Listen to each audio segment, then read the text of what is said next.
I remember the moment like it was yesterday, when the words slipped from his lips like they were nothing more than a casual remark, as if they weren't going to shatter everything I knew. 9 years. 9 years of memories, promises, and a life I thought we had built together. And there he was, standing in front of me, his eyes cold, his tone distant, as if he were speaking to a stranger.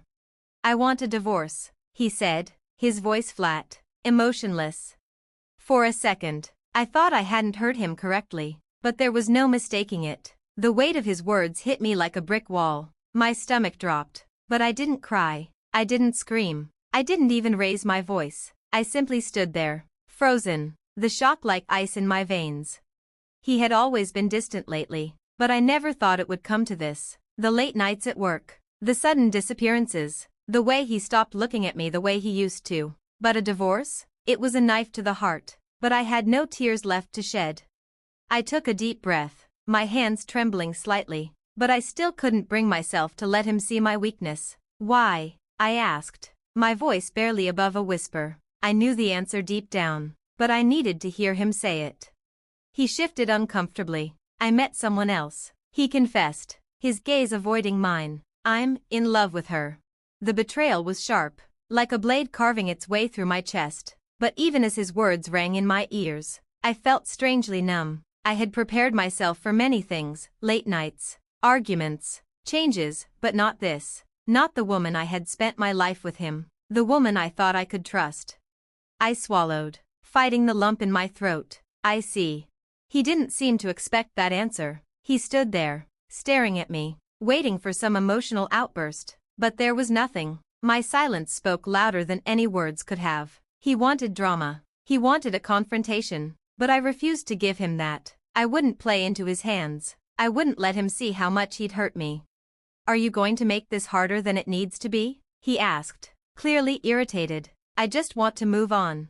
I nodded, taking a moment to steady myself. The calmness I felt didn't match the storm raging inside me. I could feel the pain, the anger, the sense of betrayal, rising in my chest like a tidal wave. But I pushed it all down. There would be time for that later. "Fine," I said, my voice steady, "if that's what you want." I signed the papers without another word. It was over, or at least, it felt that way in that moment. He took them from me, a smug grin creeping onto his face. I could see the relief in his eyes, like a weight had been lifted off his shoulders. He thought this was the end, that he'd won, but I wasn't ready to let go, not yet. I watched him leave, his back turned to me as he walked out the door, practically skipping with a sense of freedom. He thought he'd escaped. He thought he was free. But the truth was, he had no idea what he had just done. The house felt colder in his absence, even after all the years. The silence where his presence once was seemed to settle like dust in the corners of the rooms. It was as if he had never been there at all, or maybe he had just left a shell of himself behind. I tried not to think about him. I had my own life to live, my own path to reclaim, but that wasn't easy. Not when every corner of the house seemed to whisper reminders of everything we had been. The days dragged on, each one more mundane than the last. I stayed busy, work, errands, tending to the house. I buried myself in distractions. But in the quiet moments, when the world outside slowed down, that was when the anger crept in. The anger was hard to ignore, and the bitterness, too. But there was something else brewing within me, a strange sense of purpose. Something I hadn't felt in years. I knew I had been wronged, but I didn't want to become the person who let that dictate their life. I refused to be a victim. I heard about the dinner, the night after he had walked out. He went to celebrate his newfound freedom with her, his mistress. She wasn't a surprise. Not really. I had known for months that there was someone else, but the way he flaunted it so casually, so openly, it stung in a way that nothing else had. It was the ultimate betrayal. I wasn't angry at her. She was a woman who had been lied to, just like me, but I was enraged at how little respect he had for me, how little regard he had for what we had built. He thought he had won. He thought he had escaped without consequence. But that night, I made a decision. I was going to let him have his moment, let him celebrate his freedom. But I wasn't going to leave it there. I was going to take control of this situation.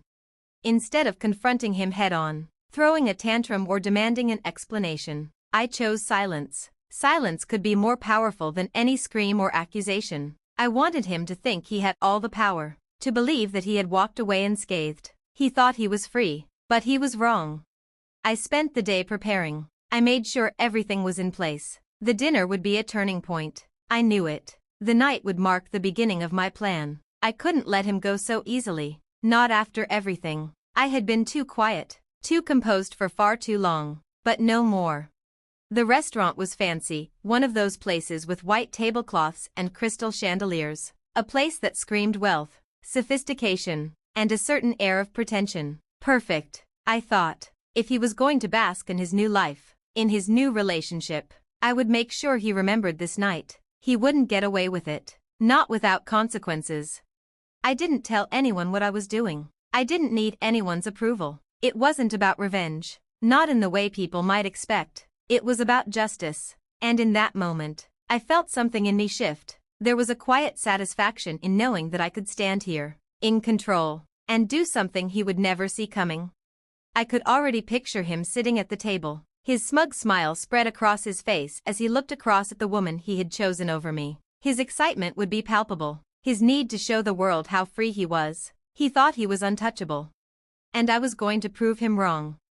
I slipped into the restaurant unnoticed, my heels clicking softly against the polished floor as I made my way past the tables. The ambience inside was a far cry from what I'd imagined our life would look like. This place, this air of pretentiousness, this carefully cultivated image of success, was also artificial. I had once believed we were building something real, something with depth. But now, all of that seemed so far removed from who I had become. My eyes scanned the room until they landed on them. There they were, sitting at a table near the window, bathed in the soft glow of candlelight. He looked exactly how I remembered, well-groomed, confident. His posture relaxed as he spoke to her. She was beautiful, in a way that made it hard to deny, young, confident, with that sparkle in her eye that you could tell was fueled by excitement and a sense of discovery. The type of woman who thought she had a prize on her hands. I paused for a moment, watching them. His laugh was too loud, too carefree, as if he was finally free from any responsibility, as if he was no longer the man who had once whispered sweet things to me in the quiet moments, promising me the world. He was so sure of himself, so full of pride. I almost felt sorry for her, but mostly, I just felt disgust. Taking a deep breath, I moved toward them. My heels clicking with purpose. The air in the restaurant felt thicker now, charged with anticipation, but I remained calm. This wasn't about making a scene. I had no need for theatrics. This was about precision, about revealing the truth in the most devastating way possible. When I reached their table, I didn't immediately speak. Instead, I smiled, genuinely, calmly. My smile was one he knew well, the smile I used when I wanted to show my confidence. When I knew exactly what was going on and didn't need to say a word. His eyes met mine first. They widened slightly, and for a brief moment, there was a flicker of surprise, then confusion. He didn't expect me to be here. He didn't expect me to show up like this, calm, poised, and controlled. Well, he said, almost too casually, as if this moment didn't bother him in the least. I didn't expect to see you here. I didn't respond right away. Instead, I reached into my purse and retrieved the envelope, carefully folded, sealed, containing everything he needed to know about the lie he had lived with for so long. I slid the envelope across the table, just enough for him to notice it. His eyes darted between me and the envelope. The woman at his side, who had been quiet up until then, looked between us with curiosity. "What's this?" he asked, his voice losing a bit of its usual swagger. I leaned forward slightly, my eyes never leaving his. "It's for you. Something you should read." My voice was steady, but there was an edge to it now, a knowingness that made him hesitate. He picked up the envelope, slowly, as if he were trying to gauge whether this was some sort of joke. But it wasn't a joke. It wasn't even close. He tore it open and pulled out the papers inside. I could see the moment his face changed. First, confusion, then disbelief, and finally, the shift that told me everything I needed to know, the exact moment when he realized that the world he had carefully constructed was starting to crumble. The papers he held in his hands were DNA test results. He scanned them, his brow furrowing in confusion. I watched as the color drained from his face, his smug expression completely evaporating. His hands trembled just slightly as he looked between the paper and me. "No," he whispered, but it wasn't a question. He knew exactly what it meant. "This isn't possible." "It's your child, isn't it?" I said softly, almost too calmly for the gravity of the moment. "Or rather, it's supposed to be, but the DNA says otherwise." His face twisted in horror, his mind racing as the full impact of the situation hit him. The child he had claimed as his own for so long, his pride, his future, was not his at all. The woman sitting beside him, the one he had so eagerly flaunted, had been a part of his deception as well. I could feel the satisfaction rise within me. He had thought he could walk away, that he could discard me without a second thought. But now, the truth was closing in on him, and he couldn't escape it. Not this time. The woman at his side was still staring at him, her face a mix of confusion and suspicion. She had no idea what was going on, but it was clear she could sense something had shifted. The power had shifted. I watched him, almost pitying him. His eyes were wide, his breath shallow. He wanted to lash out, to scream, but he couldn't, because the truth had already spoken louder than any of his lies ever could. I didn't wait for him to process it. I didn't need to. I stood up, my heart pounding, but my expression never wavered. I gave him one last look, one that carried all the weight of years of betrayal, all the anger I had held in check, and everything he thought he could walk away from without consequence. And then, without a word, I turned and walked away. The last thing I heard was his voice, weak and uncertain, calling after me, but I didn't look back, not this time. The woman, his mistress, was left staring at the papers in disbelief, her face as pale as his. He had thought he had won, but in the end, he hadn't even realized the game he was playing.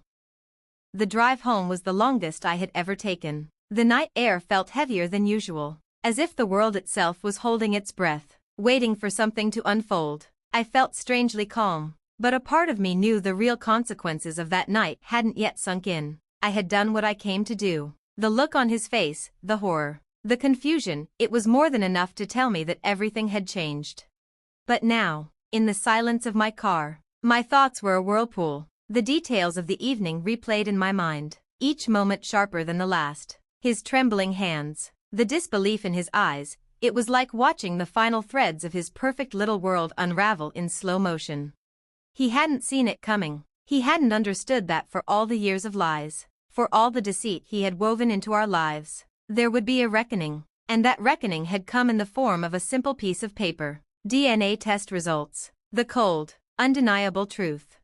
When I arrived home, I didn't go inside right away. Instead, I stood in the driveway, staring at the house that had once been our home, now feeling like a prison that had held me captive for far too long. The wind rustled the trees around me, a soft, almost soothing sound, but I didn't feel the peace I thought I would. Instead, there was a sense of finality, like a door that had been shut, and I was standing on the other side, looking at a version of myself I no longer recognized.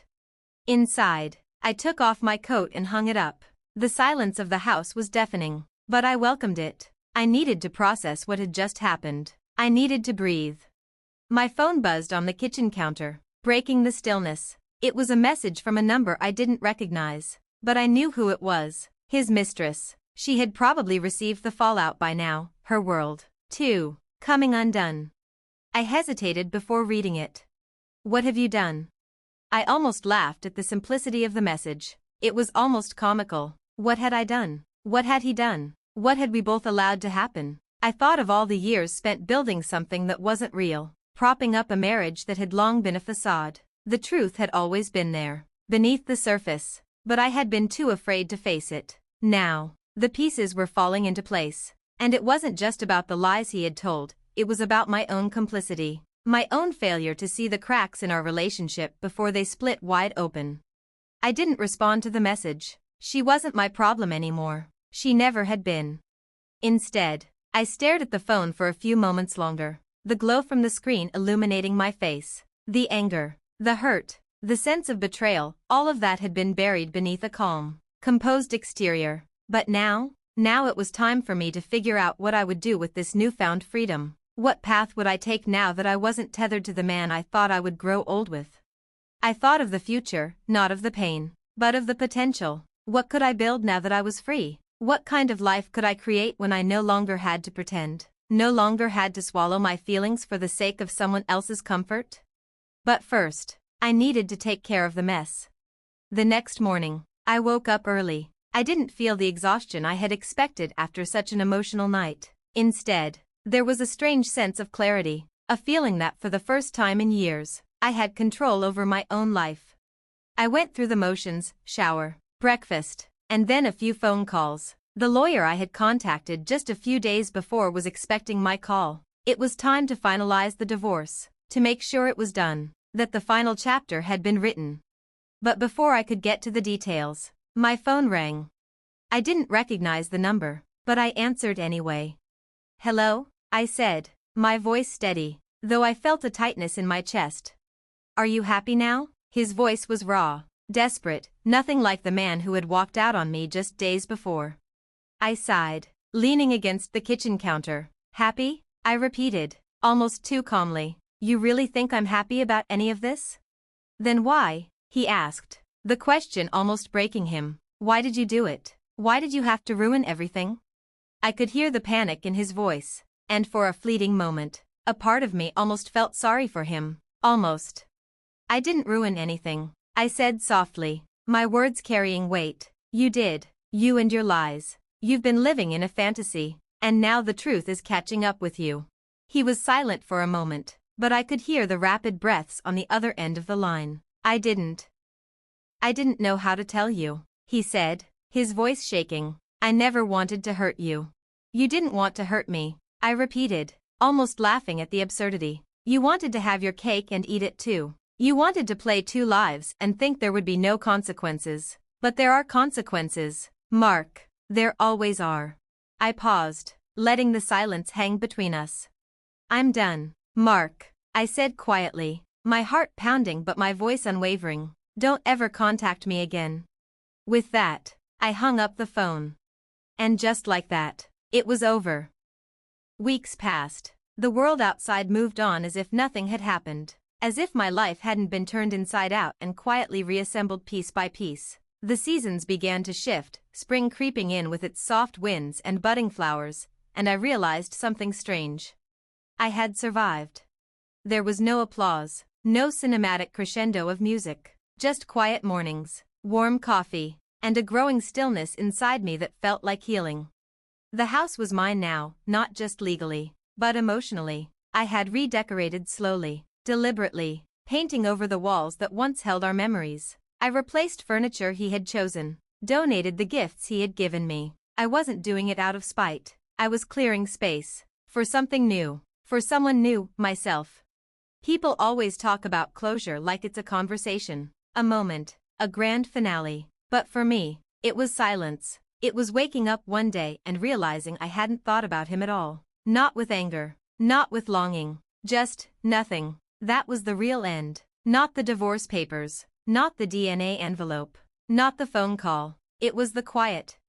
But life has a way of reminding you that you're still alive, and that the universe doesn't forget your strength. One afternoon, while I was at the park with a book and a blanket, I saw a couple laughing together under a tree. It didn't hurt. It didn't make me envious. It made me curious. Curious about what real love looks like when it isn't rooted in deceit or duty. What it could feel like to be loved for who I am, without performing, without shrinking. That's when I knew I was no longer the woman who had sat at the kitchen table across from her husband, stunned into silence by the word divorce. I wasn't even the woman who had walked into that restaurant and delivered the truth like a final blow. I was someone else now. Someone stronger. Someone softer. Someone freer. I started therapy, not because I was falling apart, but because I wanted to understand how I had held myself together for so long. I wanted to know how to trust again, mostly myself, how to build a future that didn't depend on anyone else's promises. I also started writing, just a little at first, journals, letters I never sent, fragments of thoughts, then stories, a blog, eventually, a column in a local magazine about resilience, rebuilding, and finding power in the quietest parts of life. People wrote to me, women, men, people in the middle of divorces, betrayals, losses. They told me my words made them feel seen, And I realized my story was never just mine. It was shared by so many who had loved deeply, lost painfully, and still managed to rise. One rainy afternoon, I received another envelope in the mail. This one wasn't from a lawyer or a clinic. It was handwritten, from her. His mistress, or, I suppose, ex-mistress now. It was short, apologetic, honest. She told me she had left him shortly after that night, said he had unraveled in the days that followed, begging her to stay, trying to explain away the truth. But the truth couldn't be explained, only faced. She thanked me, not in a smug way, but in the way women sometimes do when they both realize they were lied to by the same man. It wasn't friendship, but it was understanding. And that was enough. I never responded. I didn't need to. That part of my life had ended, not with rage, not with revenge, but with clarity. And now? Now I walk through the world differently. I smile more. I speak up. I don't shrink myself to make someone else feel big. I know the weight of betrayal, yes, but I also know the weightlessness of letting go. I am not defined by what was done to me. I am defined by how I rose from it. And that, perhaps, is the most beautiful part of all.